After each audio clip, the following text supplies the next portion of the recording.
What if I told you that the Succession War, the battle between all 14 princes of Kakeen on the Black Whale won, is not only peak fiction, but it is also peak reality. The biggest and most ambitious arc in all of Hunter x Hunter thus far, a story of conspiracies, alliances, affairs, scandals, Nin Beast, the Mafia, and the Spiders, is almost entirely based on real-life events. Boys and 7% of girls, we have us a video today. Let's get it.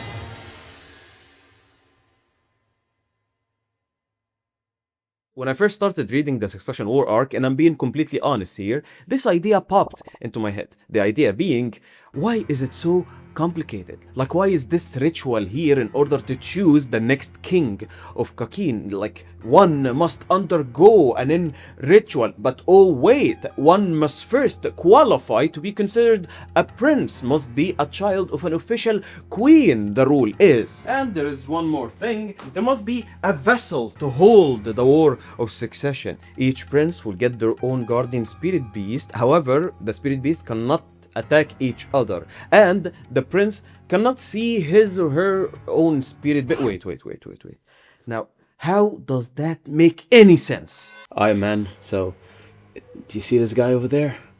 Yeah, you're gonna have to kill him. He's there, and huh? if you don't kill him, he will for sure kill you. You're gonna have to kill him. Alright, bet. Okay, I got this.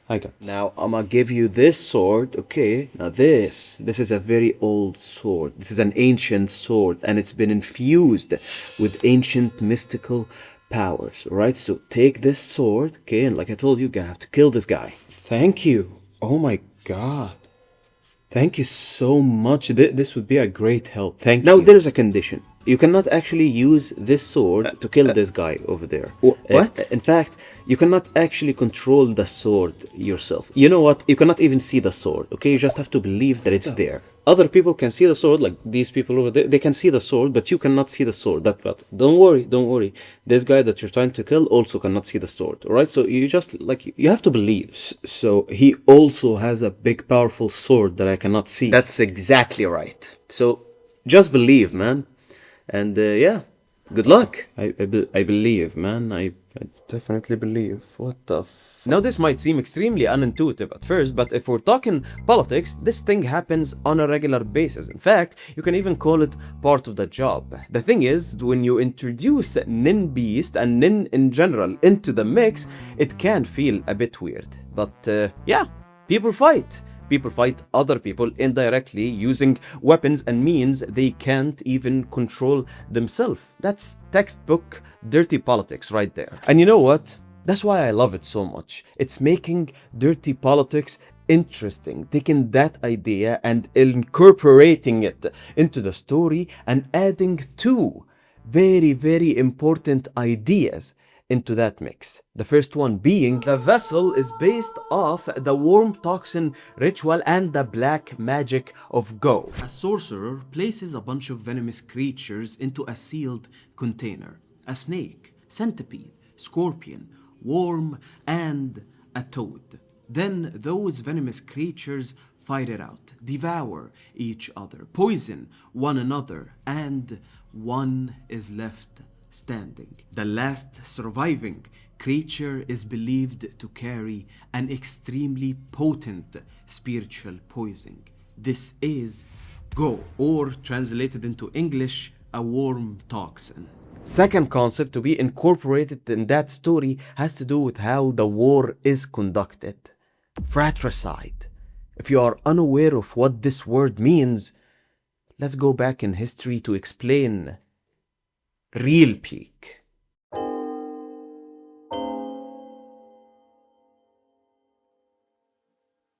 Have you ever asked yourself, what makes a king king? Like, if we go back in history, who is the king? What made him that? Who made him that? What is the circumstances that made him the ruler? The simplest answer to that question is, I have land. I have some money. I buy more land. I own big land now. I take your small land. I have big land now. Take money. Protect my land. I have all land. I king. I happy. Keep repeating that process across history, and now you have so much land and you have a lot of people protecting that land, and you are on the top of the food chain. You are the king. Now the power structure here was king at the top. A king, he has all the land. Then you have dukes, counts, barons, knights, and the lowest of the lowest are peasants, the people who actually work that land. This guy at the top is pretty important because after all, it's his land to rule. A question arises. What happens after the king dies? Well, the land will go to his children. It seems obvious, right? If you have something, when you die, your kids should inherit that. But if you have multiple children, who decides what goes where? How can you distribute that wealth fairly between all of the children?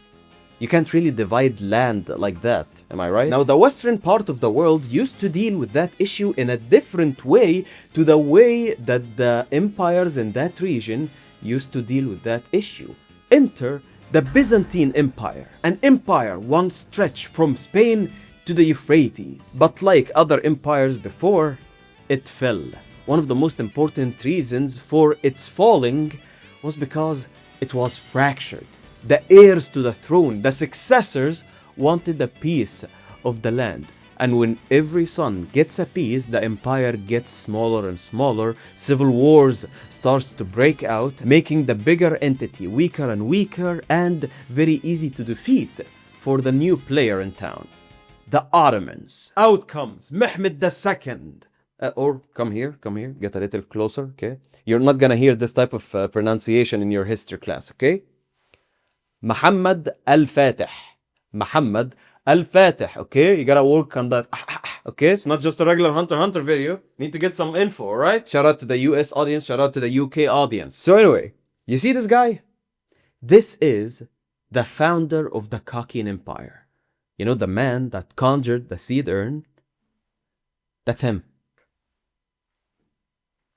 Yeah, by the age of 21, Mehmed II was able to capture Constantinople, basically ending the Byzantine Empire. And you, as a viewer, need to understand how important this event is. Not only because it is the main inspiration for the Succession War arc, in my opinion, it is the main inspiration, but because it is also very important event for all of human history. The fall of Constantinople, or Al-Qustantiniya. That's a tough one. I know. This moment is basically a turning point between medieval times and modern times. The times that we are living in right now. You can turn the clock back to this exact point because many Greek scholars fled to Western Europe after the fall of the Byzantine Empire, and their arrival to Western Europe basically helped shape what is now known as the West and helped fuel the Renaissance. So that's like the origin story of the modern day West, and the domination of the Ottoman Empire will shape the Middle East that exists till this day. And all of this was because of this guy, Mehmed II, or Muhammad al-Fatih. He did notice a strange thing before capturing Constantinople. When they were fighting with the Seljuk and stuff like that, dude noticed something a bit off. The Ottoman Empire is still kind of new and tough, but there was some tension in the air. Some practices that were going on inside of the empire that they took from old kingdoms. And those practices were somewhat the reason of the fall of these empires. So he didn't want these things to carry over to the Ottoman way of rule. And yeah, that was a pretty hectic time. After all, the Ottoman Empire went through 11 years of civil war because of that exact reason. Brothers fighting over territory. So, a declaration was made by Mehmed II. Whichever of my sons inherits the Sultanate, it behooves him to kill his brothers in the interest of world order. Most jurists have approved this. Let the action be taken accordingly. Mehmed II had 20 children, and he wrote that. The logic here is that the Ottomans were able to be victorious after years and years of fighting, and they don't want to be subjugated by any other force in the world. Mehmed, after the conquest of Constantinople, thought himself the ruler of the entire world. And to be honest, he kinda was. It's a very important part of the world. So it was crucial to him to keep this thing alive no matter what. Not only for the glory, but for the empire and its people to stay intact. If the price for that was his children, then so be it.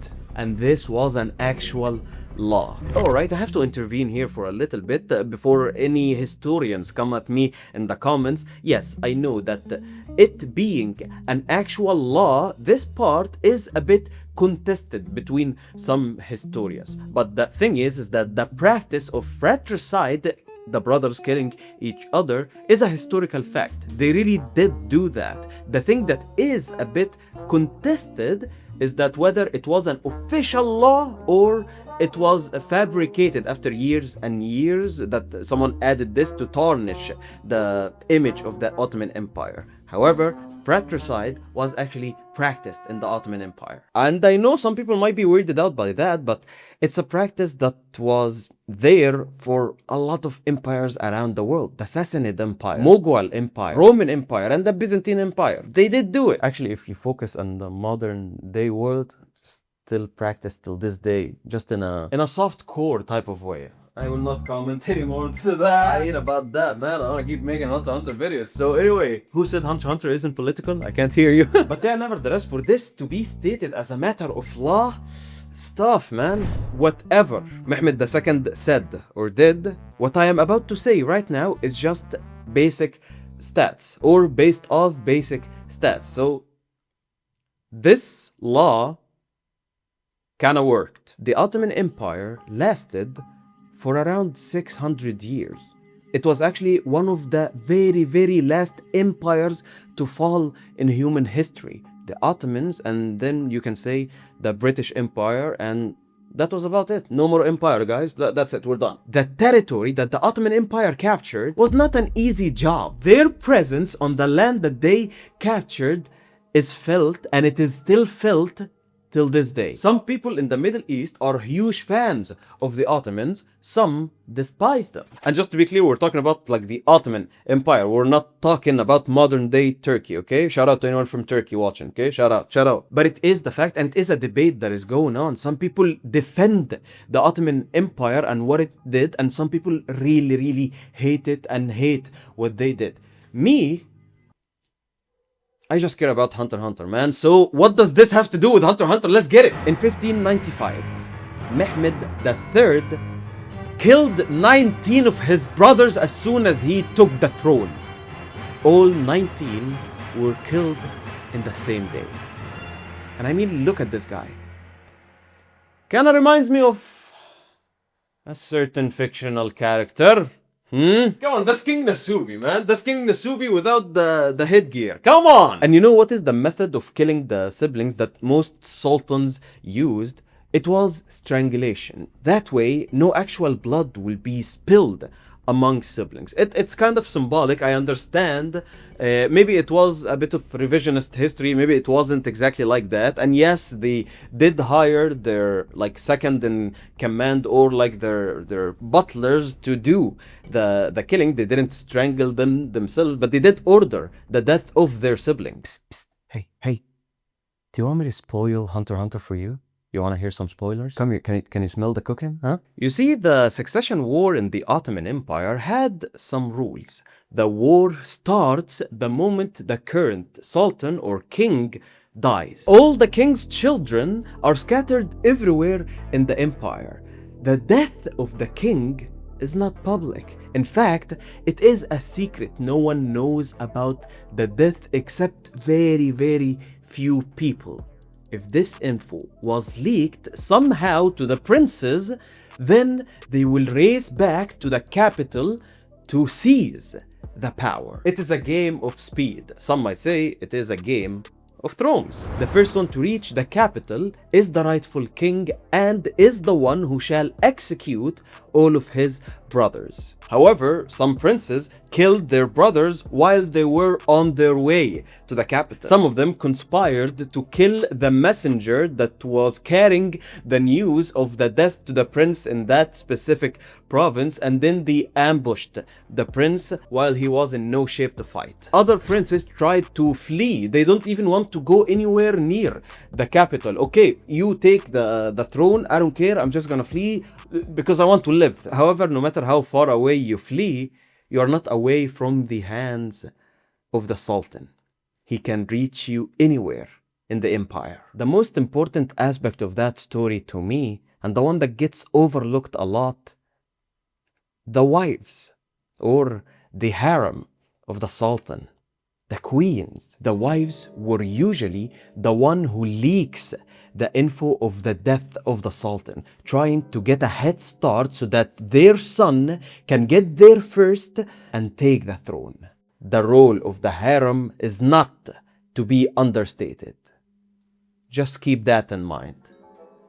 Just keep that in mind, okay?